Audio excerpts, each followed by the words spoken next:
नमस्कार दोस्तों, जय श्री राम, जय श्रीमन नारायण। दोस्तों, आपका मेरे चैनल पर बहुत बहुत स्वागत है। दोस्तों, भगवान श्री राम भी सूर्य देव को जल चढ़ाने से पूर्व जल में कुछ पवित्र चीजें डालते थे। इससे सूर्य देव को जल से ही प्रसन्न किया जा सकता है।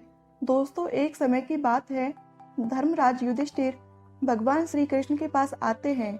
जिस वक्त श्री कृष्ण सूर्य देव को जल अर्पण कर रहे थे, धर्मराज कुछ असमंजस में पड़ गए और भगवान श्री कृष्ण से पूछ लिया कि हे माधव, आप तो स्वयं विष्णु अवतार हैं, इस समस्त संसार के स्वामी हैं, सूर्य चंद्र आपके ही नेत्र हैं, तो फिर आप साधारण मनुष्य की भांति सूर्य देव को जल अर्पण कर रहे हैं। इसका महत्व मैं जानना चाहता हूँ।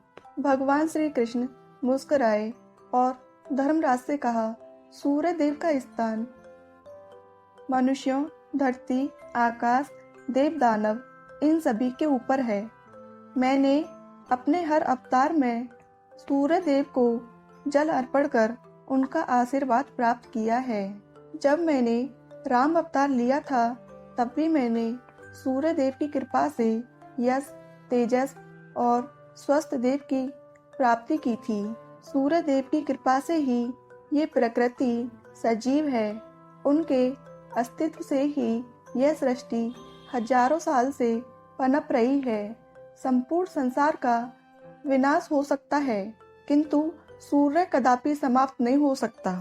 पृथ्वी पर अगर कोई साक्षात देव नजर आते हैं, तो वे केवल सूर्य देव ही हैं। हर मनुष्य को जीवन में सूर्य देव की आराधना अवश्य करनी चाहिए। माधव के ऐसे कथन सुनने के बाद धर्मराज सूर्य देव के भक्त बन गए। सूर्य देव की महिमा कितनी उदार है, इसका वर्णन स्वयं भगवान श्री कृष्ण करते हैं। और इसलिए आज हम आपको कुछ ऐसे उपाय बताएंगे जिनसे अगर आपके जीवन में किसी प्रकार के कष्ट हैं तो वो दूर हो सकते हैं। बस आपको करना इतना है कि सूर्य देव को जल अर्पित करते समय जल में कुछ पवित्र चीजें अवश्य डालें।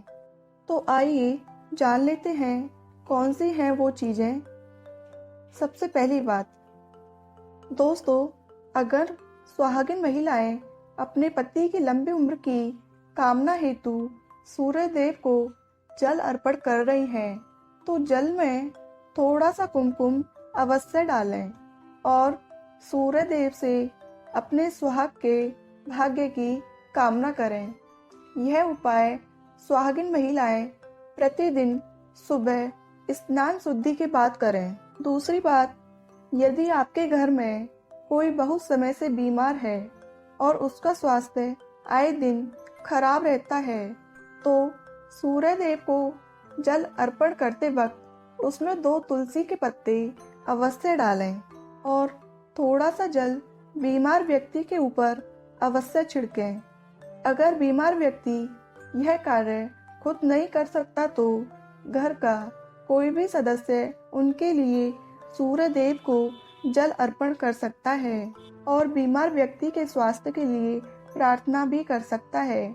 तीसरी बात दोस्तों, यदि आपके विवाह के कार्य में अड़चन उत्पन्न हो रही है या आपके विवाह के योग अभी तक नहीं बन रहे हैं, तो प्रतिदिन सुबह सूर्य से पहले जागकर स्नान आदि शुद्धि के बाद सूर्य को जल अर्पण करते वक्त जल में थोड़ी सी हल्दी अवश्य डालें।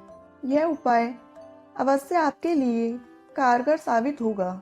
चौथी बात, यदि संतान प्राप्ति नहीं हो रही है या संतान योग नहीं बन रहा है, तो महिलाएं सूर्य देव के जल में थोड़ा सा घी और कच्चा दूध डालकर संतान प्राप्ति की कामना के साथ सूर्य देव की आराधना करें।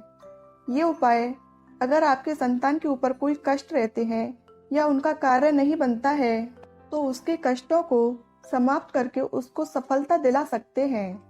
पांचवी बात, दोस्तों, अगर आपको लगता है कि आपके घर में कभी धन नहीं टिकता, पैसे आते ही चले जाते हैं, तो धन में वृद्धि के लिए और यश प्राप्ति के लिए सूर्य देव के जल में थोड़े से कच्चे चावल जरूर डालें। पर यह उपाय आपको कम से कम 40 दिनों तक अवश्य करना चाहिए। आप इसे बीच में ना रोकें, तभी आपको सफलता मिलेगी।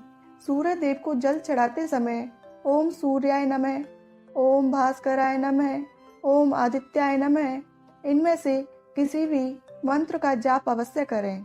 वैसे तो सूर्य देव की उपासना रोज करनी चाहिए, किंतु रविवार के दिन सूर्य देव को जल चढ़ाते वक्त आप उसमें थोड़ी शक्कर मिला लें और मीठे जल को अर्पण करें तो उसका फल उससे ऊपर माना जाता है, सबसे ऊपर माना जाता है।